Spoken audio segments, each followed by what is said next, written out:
কষ্ট নিও না।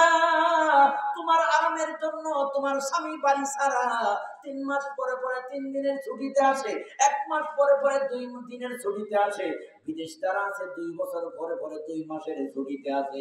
আত্মীয় স্বজন কারোর সাথে দেখা হয় না, মা মারা যায়, বাবা মারা যায়, ভাই মারা যায়, চাচা মারা যায়, এরপর কাউকে দেখতে পাই না, একমাত্র তোমার সুখের জন্য। কথা বলেন ঠিক কিনা?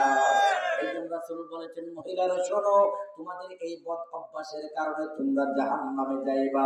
কিছু কিছু মহিলারা এনজিওদের সাথে এক হয়ে তারা স্লোগান দেয়, বাঙ্গা করে থাকবো না, স্বামীর কথা মানবো না।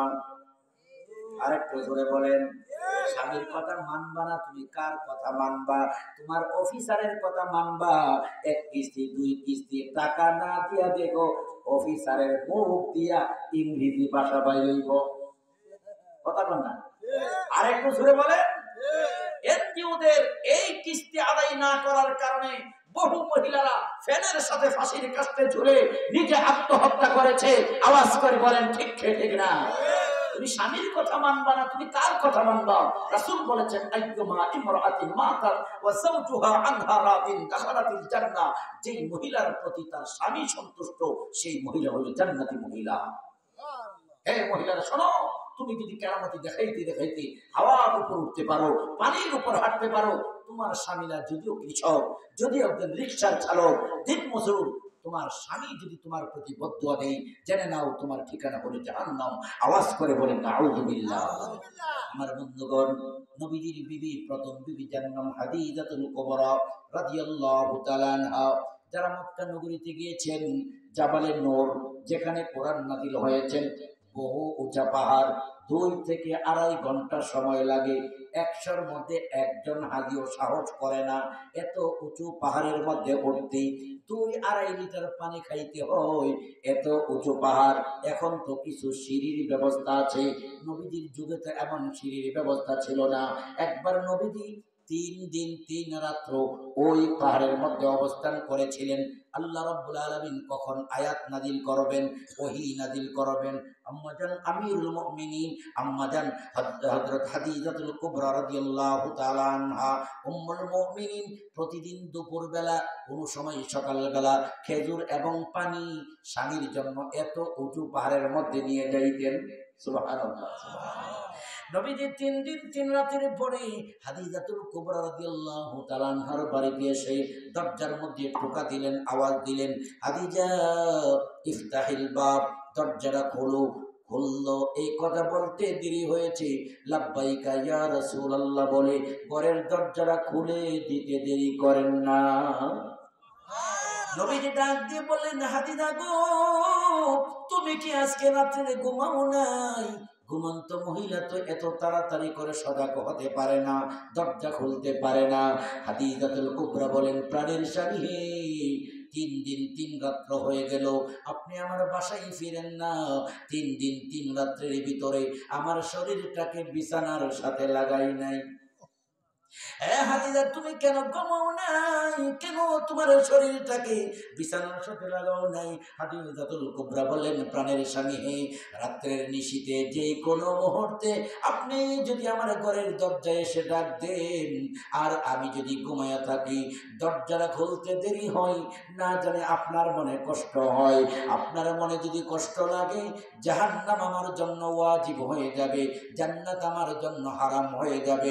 আপনার খেদমতের অপেক্ষায় আমি 3 দিন 3 রাত সদা সর্বদা জাগ্রত থাকি। আওয়াজ করে বলেন আল্লাহু আকবার। ও আমার মা বোনেরা শোনো, হাদিজাতুল কুবরা রাদিয়াল্লাহু তাআলা আনহা মক্কা নগরীর মধ্যে সবচেয়ে বড় শিল্পপতি ধনী মহিলা ছিল। বাবার বাড়ির যত সম্পত্তি পেয়েছিল সবগুলি স্বামীকে ওয়াকফ করে দিলেন, দান করে দিলেন। বলেন আল্লাহু আকবার। আমার নবীজি বলেন, হাদিজা, তোমার খেদমত আমি খুশি হইলাম। হাদিজা গো, তোমাকে আমি একটা আমলের উপদেশ দেই। হাদিজা, ফজরের নামাজ পড়বা, তাহাজ্জুদ নামাজ পড়বা, 5 ওয়াক্ত নামাজ পড়বা, আর কবরের আযাবের কথা স্মরণ করে চোখের 2-4 ফোঁটা পানি ফালাইবা। হাদিজা গো, জাহান্নামের আগুন নিভাইবার জন্য একমাত্র মাধ্যম হলো চোখের পানি। এই কথা বলার সঙ্গে সঙ্গে এই রাত্রি হাদিজাতুল কুবরা রাদিয়াল্লাহু তাআলা আনহা নামাজ পড়লেন, তাহাজ্জুদ নামাজ, জিকির আদায় করলেন, ফজরের নামাজ পড়লেন, ইশরাক নামাজ পড়লেন, কবরের কথা স্মরণ করে চক্ষু বন্ধ করে কান্না করতে আরম্ভ করলেন। কবরেরও আযাব যদি মানুষ দেখিত, ঘরবাড়ি সারিয়া মানুষ পালাইতো, আদর করিয়া মানুষ আল্লাহ বানাইয়া কেমনে দিবা জাহান্নামে ফেলিয়া। হাদিজাতুল কুবরা রাদিয়াল্লাহু তাআলা আনহা কবরের কথা স্মরণ করে করে কান্না আরম্ভ করে দিলেন।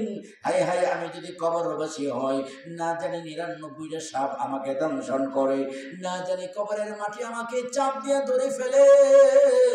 এই কথা ভাবতে ভাবতে কান্না আরম্ভ করলেন, চোখের পানি দিয়ে বুক ভেসে গেল। ফাতেমা রাদিয়াল্লাহু তাআলা আনহা ডাক দিয়ে বলেন, মা, তোমাকে কি আমার আব্বা কটু কথা বলেছে, গালিগালাজ করেছে? না না, তোমার আব্বা কোনোদিন আমাকে গালমন্দ করে নাই, মারধর করে নাই, তাহলে তুমি মা কেন কান্দো?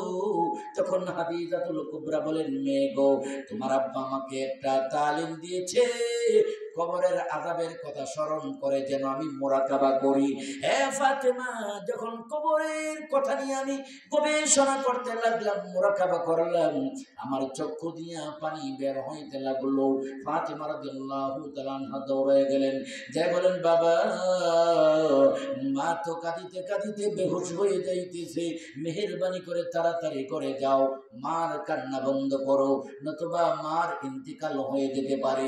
নবীজি মসজিদ থেকে দৌড়ে আসলেন, এসে জিজ্ঞেস করলেন, হাদিজা, কোন দুঃখে তুমি কান্না করতেছো, বলো, তোমার দুঃখ মোচন করার জন্য আমি চেষ্টা করব। হাদিজাতুল কুবরা বলেন, প্রাণের স্বামী, হে, দুনিয়ার কোনো দুঃখ কষ্ট আমার নাই, আমি চাই কবরের আযাব থেকে আমি কিভাবে মুক্তি পাবো, কবরের আযাব থেকে কিভাবে মুক্তি পাবো। নবীজি বলেন, কান্না বন্ধ করে দাও, মুক্তি পাইবা। হাদিজাতুল কুবরা বলেন, প্রাণের স্বামী, হে, আমার 3টা প্রস্তাব যদি আপনি গ্রহণ করেন, আমার কান্না অটোমেটিক বন্ধ হয়ে যাবে। নবীজি বলেন, হাদিজা, তোমার প্রস্তাবাদি কি কি বলো? 1 নাম্বার বলেন, আমার প্রস্তাব হলো, আমি যখন মৃত্যুবরণ করব, আমার কাফনের কাপড় যেন আপনার জুব্বা মুবারকের দ্বারা হয়, আপনার এই জুব্বা মুবারকের ওসিলাই যেন আমার কবরের আযাব বন্ধ হয়। বলেন সুবহানাল্লাহ। কাফন আমার আপন, কবর আমার ঘাটি, ওই কবরে যেতে হবে, থাকবে না কেউ সাথী। আওয়াজ করে বলেন ঠিক কিনা? থাকতে হবে নিরালাই, একা একা বাসতলাই, থাকতে হবে নিরালাই, একা একা বাসতলাই, চতুর্পাশে থাকবে শুধু মাটি, চতুর্পাশে থাকবে শুধু মাটি। আওয়াজ করে বলেন ঠিক কিনা? নবীজি বলেন, হাদিজা, 1 নম্বর প্রস্তাব গ্রহণ করলাম, 2 নম্বর প্রস্তাব কি তুমি বলতে পারো?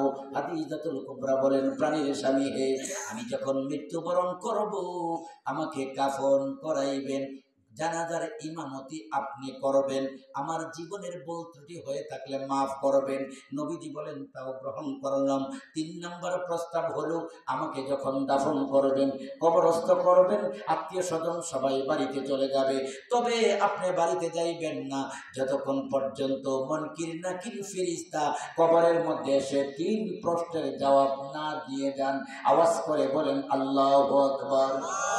কিছুদিন পরে যখন হাদিজাতুল কুবরা রাদিয়াল্লাহু তাআলা আনহা ইন্তেকাল করলেন, ইন্তেকালের পর নবীজি ওসিয়ত অনুযায়ী কাফনের ব্যবস্থা করলেন, জানাজার ব্যবস্থা করলেন, কবরের মধ্যে দাফন করার ব্যবস্থা করলেন।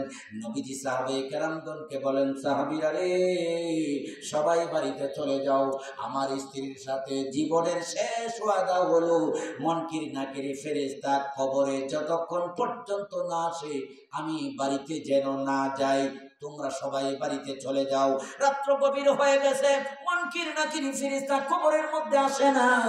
আল্লাহ তাআলা হযরত জিবরাইলকে পাঠাইলেন, জিবরাইল যাও আমার বন্ধুকে যায় সালাম জানাও, আর এই কথাটা বলো হাদিজাতুল কুবরার কবরে মুনকির নাকির ফেরেশতাগণ যাবে না, যাবে না। হাদিজার দুইটা আমল আমার কাছে এত পছন্দ হয়েছে, যার কারণে আমি নিজে হাদিজার পক্ষ থেকে 3 প্রশ্নের উত্তর দিয়ে দিলাম। আরেকটু জোরে সুবহানাল্লাহ বলেন। 1 নাম্বার হলো হাদিজা স্বামীর খেদমত করছে, স্বামীর কথার বাহিরে কোনো কাজ, আরো জোরে বলেন, স্বামীর বিপক্ষে কোনো কাজ। আজকে অনেক মহিলারা আছে কোর্টে যায় স্বামীকে নিজে নিজে ডিভোর্স দিয়ে দেয়, এমন আছে না নাই? আমার নবী বলেন দুনিয়ার মহিলারা শোনো, বিনা অন্যায়ে তোমার স্বামীকে যদি তুমি তালাক দাও আর ডিভোর্স করো, জান্নাতে যাইবা দূরের কথা, জান্নাত থেকে 500 কিলোমিটার দূরে হবে তোমার ঠিকানা। নাউজুবিল্লাহ বলেন। আমার বন্ধুগণ, 2 নাম্বার রাসূল বলেন উম্মত হাদিজাতুল কুবরা রাদিয়াল্লাহু তাআলা আনহার ব্যাপারে হযরত জিবরাইল আলাইহিস সালাম বললেন, কবরের কথা স্মরণ করে হাদিজাতুল কুবরা যেই চোখের পানি ফালাইছেন, এই চোখের পানি আল্লাহর দরবারে কবুল হয়ে গেছে। জোরে জোরে বলেন সুবহানাল্লাহ। এই জন্য মাঝে মাঝে আমরা পুরুষ যারা আছি মসজিদের কোনায় বসে জিকির করব, আর কবরের আযাবের কথা স্মরণ করে চোখের পানি ফালাইব। 2 ফোঁটা চোখের পানির উসিলা আমার আল্লাহ কবরের আযাব মাফ করে দিবেন। বলেন সুবহানাল্লাহ। শেষ কথা হলো মা বোনেরা শোনো, রাসূল বলেছেন ওয়া হাসানাত ফারজাহা, যারা নিজের সতীত্বকে রক্ষা করে, কোনোদিন হারাম কাজ করে না, অবৈধ কাজ করে না, বেবিচারিণী হয় না। আমার রাসূল বলেছেন উম্মত একজন পর্দানিশী মহিলার জন্য জান্নাতের 8টি দরজা খোলা। সুবহানাল্লাহ, সুবহানাল্লাহ বলেন। 70 জন পুরুষ ওলির ক্ষমতা যত, 70 জন পুরুষ ওলির সম্মান যত, একজন নামাজি পর্দানিশী স্বামীর অনুগত্যশীলা মহিলার দাম এর চেয়ে আরো বেশি। সুবহানাল্লাহ বলেন। আমার বন্ধুগণ আসুন, এই জন্যে আমাদের এই এলাকার মা বোনদেরকে আমি 3টা ঔষধ দিলাম। 1 নাম্বার হলো 5 ওয়াক্ত নামাজ, 2 নাম্বার হলো রমজানের রোজা, 3 নাম্বার হলো স্বামীর কথা মেনে চলা, 4 নাম্বার হলো যেখানে যাব পর্দা রক্ষা করে যাব। আর এইগুলি শিখতে হলে মাদ্রাসার দরকার। কথা বলেন ঠিক কি ঠিক না? এই বাংলাদেশের মধ্যে সবচেয়ে বেশি নুরানিয়া মাদ্রাসা হলো ফেনী এবং নোয়াখালীতে। বাস্তব কথা আমি বলতেছি, বাংলাদেশের এমন এক জায়গায়, নাম বলবো না, পশ্চিমবঙ্গে আমি এক মাহফিলের মধ্যে গেলাম, এক নেত্রী আয়েশা আমার আগে দ্বিতীয় বক্তা ওয়াজ করতেছেন,